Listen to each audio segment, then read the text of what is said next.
அடிச்ச கைப்புள்ளைக்கே இந்த நிலைமைனா அடி வாங்கினவன் உயிரோட இருப்பான்னு நினைக்கிற அண்ணே அவன் அடிச்சதே அண்ணனை தானே. எல்லா மீம் டெம்ப்ளேட்டும் என் மைண்டுக்குள்ள வந்து ஓடிட்டே இருக்கு. இன்னொட்டிக்கிட்டு போச்சுனே அப்படின்ற மாதிரிதான் வந்து தோணுது. வணக்கம் மகளே, நான் உங்க ஆர்ஜி பரத் அவங்க கூட பேசிருக்கேன். வணக்கம் ஆர்ஜி ஃபேம். என்ன நினைச்சிட்டு உள்ள வந்தாங்கன்னு தெரியல, மும்பையை போட்டு பொல பொலன்னு பொழந்துட்டு போயிட்டாங்க. மனுஷன் அவங்க ஒரு ஈவு இறக்கம் இல்லாம நடந்துக்கிறாங்க. நல்ல வேலை வழியில துண்டு காய போட்டிருந்தாங்க. நேற்று மேட்ச் வந்து என்ன நடக்குதுன்னா, மழை வந்து பெய்யுது. எனக்கு சிரிக்கிறதா அழுகிறதானே தெரியல இந்த மேட்ச் பத்தி பேசுறப்ப. சரி மேட்ச் பத்தி பேசுவோம். இந்த மாதிரி வந்து மழை பெய்யுது, மேட்ச் வந்து நிக்குது. எப்படி வந்து பஞ்சாப்க்கு கேகேஆருக்கும் மழை பெய்ஞ்சு வந்து மேட்ச் வந்து நடக்கலப்பா, ஒரு பாயிண்ட் கொடுத்தாங்களோ அந்த மாதிரி கொடுத்துருவாங்க அப்படின்னு நினைச்சேன். அதே டெய்லர் அதே வாடகை.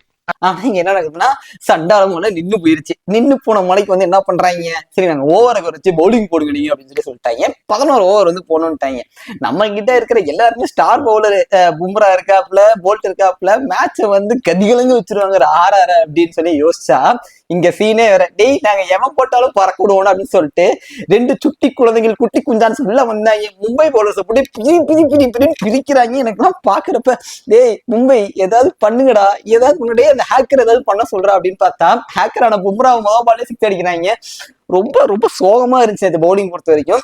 ஆனா ஓப்பனான விஷயம் அப்படின்னு பாத்தீங்கன்னா, 11 ஓவருக்கு 150 ரன்னு. கடப்பார பேட்டிங்னா இந்த பேட்டிங்கை வச்சு நாங்க என்ன சேஸ் பண்ணிடுவோம்டா அப்படின்ற மாதிரிதான் வந்து நானும் நினைச்சேன். ஆனா இங்க நடக்கிறது வேற.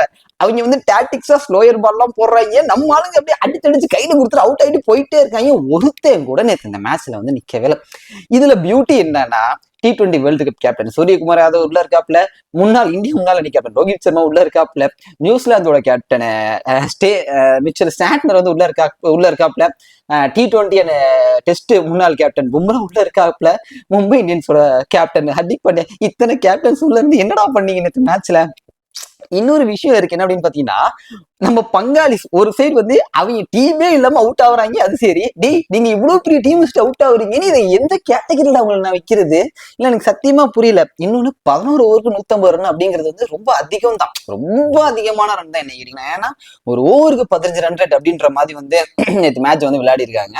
உண்மையிலேயே RRோட பேட்டிங்கை நான் பாராட்டியே ஆகணும். ஜெய்ஸ்வால் வேற லெவல் பேட்டிங்கு. சூரியவம்சினா தம்பி யாருப்பா நீ, என்ன இந்த அடி அடிக்கிற அப்படின்ற மாதிரி தான் நினைச்சு உண்மையிலே சூப்பரா வந்து பேட்டிங் பண்ணாலும், நேற்று மேட்ச் பொறுத்த வரைக்கும் மும்பை இந்தியன்ஸோட நிலைமை வந்து கொஞ்சம் பரிதாபமா தான் இருக்கு.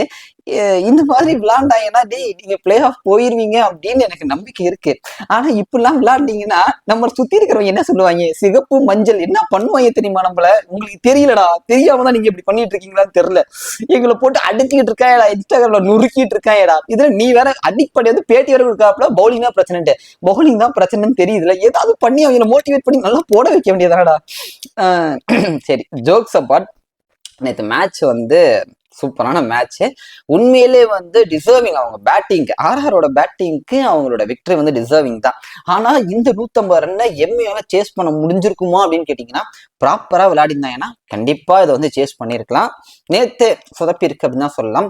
ஆனா இன்னொரு சந்தோஷமான விஷயம் வந்து என்ன அப்படின்னு பாத்தீங்கன்னா, இவங்க பவுன்ஸ் பேக் பண்ணி உள்ள வந்துருவாங்க, எப்படி பிளே ஆஃப் வந்துருவாங்கன்ற நம்பிக்கை வந்து எனக்கு இருக்கு.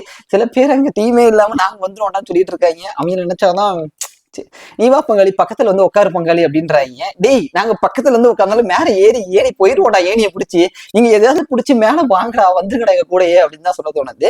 நேத்து கடப்பாறை வந்து அதனா சாணம் பிடிக்காம வந்துட்டாங்க போல மும்பை இந்தியன்ஸ். அதனால நேற்று மேட்ச் வந்து படுதோல்வி அடைகிறாங்க. இருந்தாலும் அடுத்த மேட்ச்ல எப்படி விளையாடுவாங்க மும்பை இந்தியன்ஸ் அப்படின்ற அவங்களோட கருத்தை மறக்காம கமெண்ட் செக்ஷன்ல கமெண்ட் பண்ணிட்டு போங்க. நாளைக்கு பார்க்கலாம்.